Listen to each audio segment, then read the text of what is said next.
Hello and welcome back to ASMR Storytime.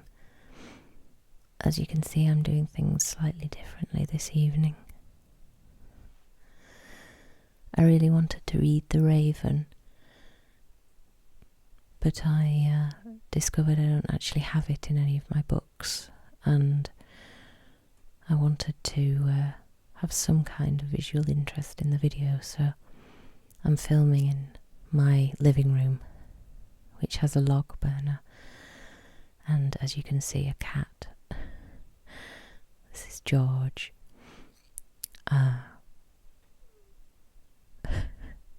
He might make the occasional strange snoring noise. I don't know if that'll come through.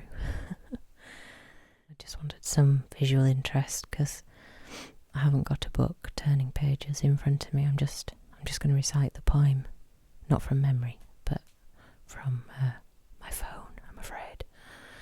I've done two versions of it because it's obviously quite short, really, compared to the books or the stories I've been reading. I've done a whispered version as well, also starring George.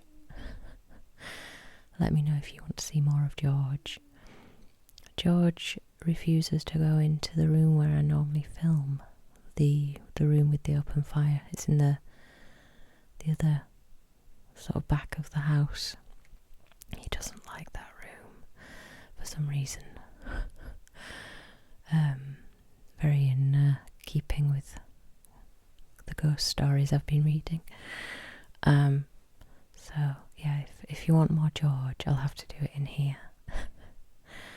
But I could leave the log burner, the front, open so that you can hear the crackling. Okay, The Raven by Edgar Allan Poe.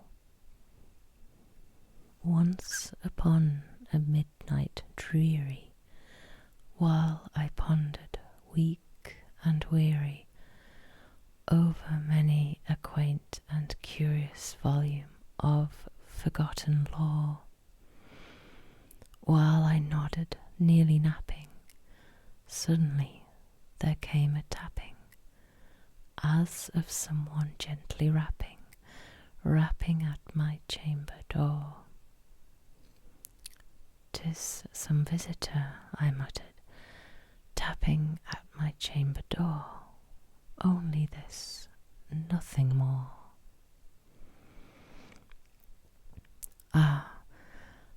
Distinctly I remember it was in the bleak December, and each separate dying ember wrought its ghost upon the floor.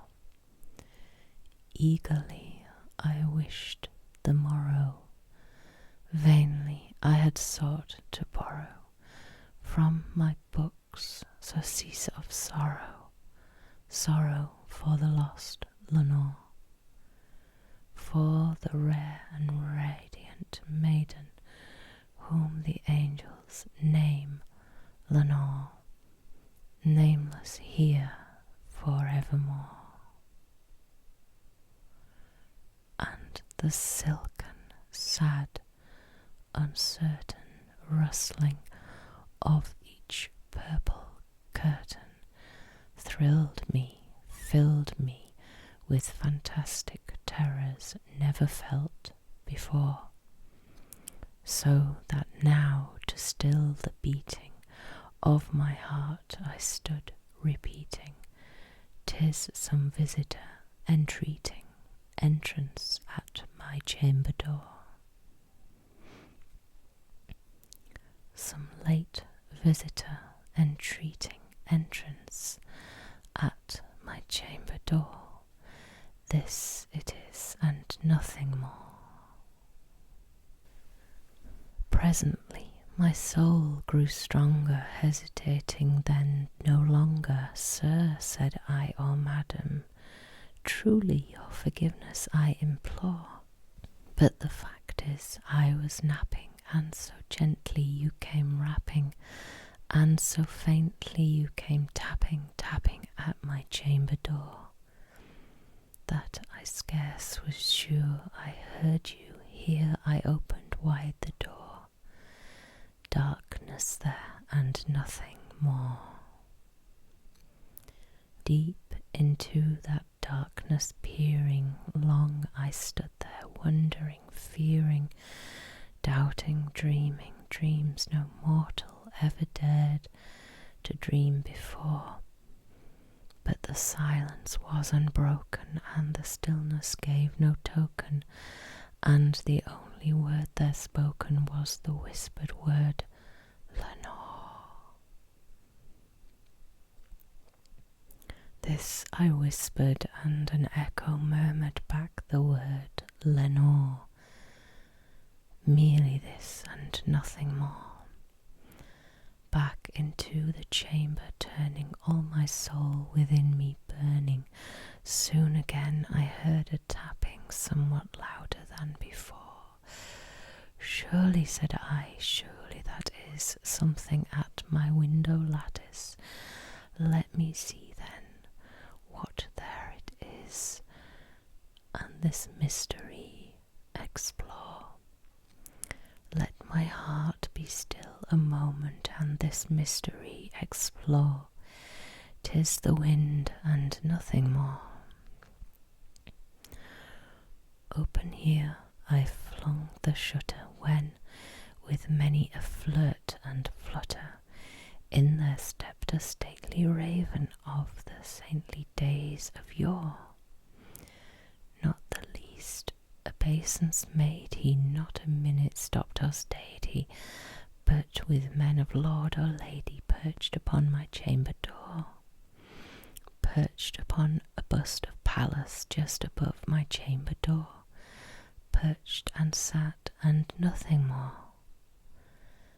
Then this ebony bird, beguiling my sad fancy into smiling, by the grave and stern decorum of the countenance it wore, though thy crest be shorn and shaven, thou, I said, art sure no craven, ghastly, grim, and ancient raven, wandering from the nightly shore. Tell me what thy lordly name is on the night's Plutonian shore. Quoth the raven, nevermore. Much I marvelled this ungainly fowl to hear discourse so plainly, though its answer little meaning, little relevancy bore. For we cannot help agreeing that no living human being ever yet was blessed with seeing a bird upon his chamber door, bird or beast upon the sculptured bust above his chamber door, with such name as Nevermore. But the raven, sitting lonely on the placid bust, spoke only that one word, as if his soul in that one word he did outpour. Nothing farther than he uttered, not a feather than he fluttered, till I scarcely more than muttered, other friends have flown before. On the morrow he will leave me, as my hopes have flown before. Then the bird said, nevermore.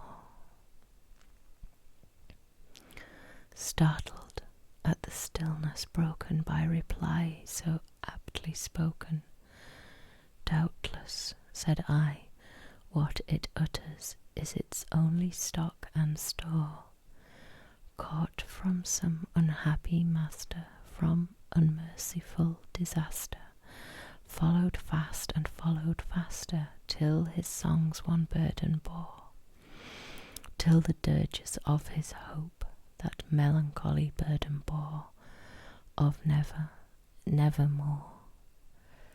But the raven still beguiling all my fancy into smiling, straight I wheeled a cushioned seat in front of bird and bust and door.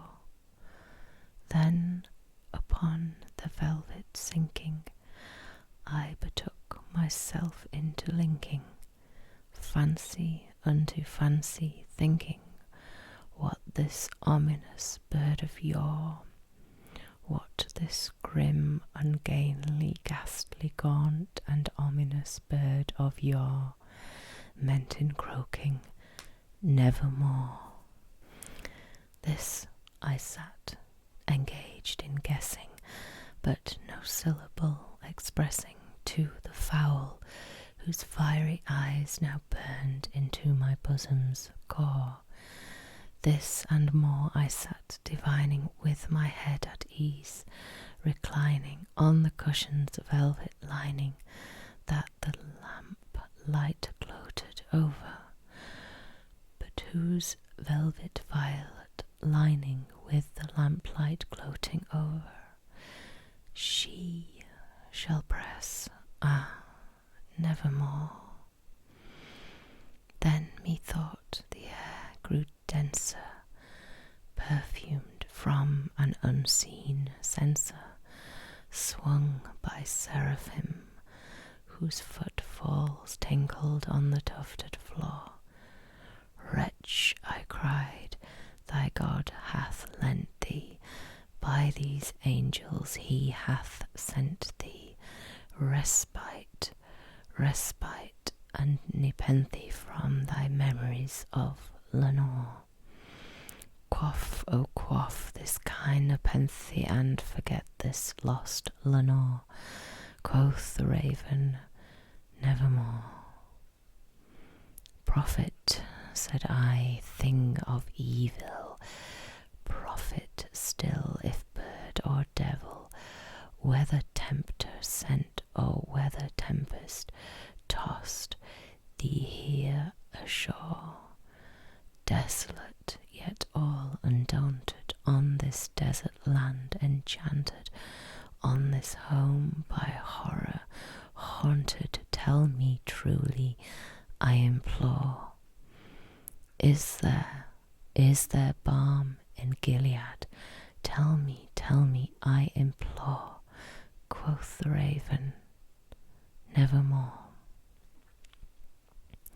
Prophet, said I, thing of evil, prophet still, if bird or devil, by that heaven that bends above us, by that God we both adore, tell this soul with sorrow laden, if within the distant Aidenn it shall clasp a sainted maiden, whom the angels named Lenore.